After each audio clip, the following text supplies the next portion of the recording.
గత 2.5 నెలల నుండి ప్రపంచ రాజకీయాలు గనక గమనిస్తే, మొత్తం ప్రపంచ దేశ అధ్యక్షుల్లో ఏమాత్రం నమ్మదగిన వ్యక్తి, ఏమాత్రం నిజాలు చెప్పని వ్యక్తి ఎవరైనా ఉన్నారు అంటే, ఏమాత్రం నమ్మకం మనం పెట్టుకోనటువంటి వ్యక్తి, మనం నమ్మకూడని వ్యక్తి, ఏమాత్రం నిజాలు చెప్పని వ్యక్తి ఎవరైనా ఉన్నారో అంటే అమెరికా అధ్యక్షుడు డొనాల్డ్ ట్రంప్. ఇప్పటివరకు ఆయనే ఉన్నారు ఈ 2.5 నెలల వ్యవధిలో. ఎందుకంటే ఇరాన్‌తో యుద్ధం మొదలైన తర్వాత నిమిషానికి ఒక మాట, ఒకరోజు గంటకి 7 ట్వీట్లు. ఇప్పటివరకు ఆయన మాట్లాడిన మాట ఏదీ నిజం కాలేదు. తాజాగా ఆయన ట్రూత్ సోషల్‌లో ఒక పోస్ట్ పెట్టారు. పశ్చిమాసియాలో అంతా శాంతి నెలకొల్పబోతోంది. ఈరోజే అంటే ఆదివారమే, భారత కాలమానం ప్రకారం ఆదివారమే ఇరాన్‌తో శాశ్వత శాంతి ఒప్పందాన్ని కుదుర్చుకోబోతున్నాం. సంతకాలు ఈరోజే పెట్టబోతున్నాము అని చెప్పి ఆయన చాలా పెద్ద పోస్ట్ పెట్టారు.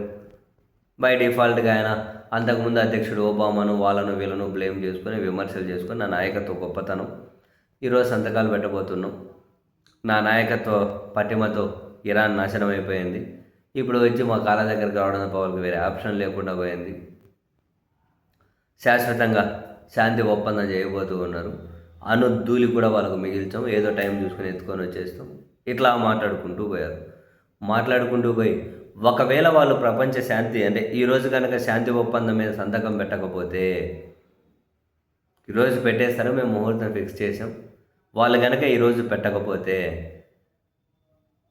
కని విని ఎరుగనంత భయంకరమైనటువంటి ప్లాన్ మా దగ్గర ఉంది, ఆ ప్లాన్ అమలు చేయడం తప్ప వేరే మార్గం లేదు అంటే ఆయన చెప్పేది అనుభవం. ఇంతకుముందు కూడా బెదిరింపు ఉంది, ఇప్పుడు కూడా ప్రపంచ మీడియానే నీట్గా రాసుకుంటూ వచ్చింది అణుబాంబు బెదిరింపేనని.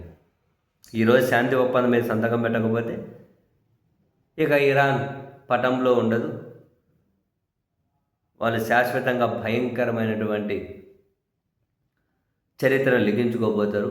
అంత భయంకరమైనటువంటి ప్లాన్ మా దగ్గర ఉంది, దాన్ని ప్రయోగించడం తప్ప, ఆ భయంకరమైనటువంటి ఆయుధాన్ని ప్రయోగించడం తప్ప వేరే మార్గం లేదు, అంతవరకు తెచ్చుకోకుండా ఈరోజే శాంతి ఒప్పందం మీద సంతకాలు పెడతారు అని చెప్పి ఆయన చెప్పుకుంటూ పోతూ ఉన్నారు.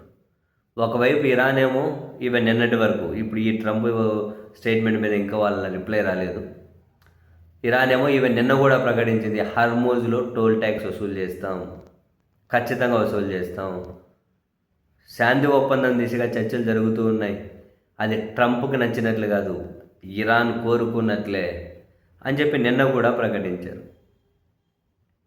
మరి ట్రంప్ ఇరాన్ ఒక దారికి వచ్చి ఏదో ఒక అండర్స్టాండింగ్ వచ్చి ఈరోజు శాంతి ఒప్పందం కుదుర్చుకుంటే సంతోషమే, కాదు కూడదు అంటే ట్రంప్ ఈ తాజా స్టేట్మెంట్ కూడా మొత్తం ఏమంటారు, ఆయన ఒక జోకర్ అయిపోయాడు సీరియస్లీ ప్రపంచానికి, ప్రస్తుతానికి సీరియస్లీ ఒక జోకర్ అయిపోయాడు.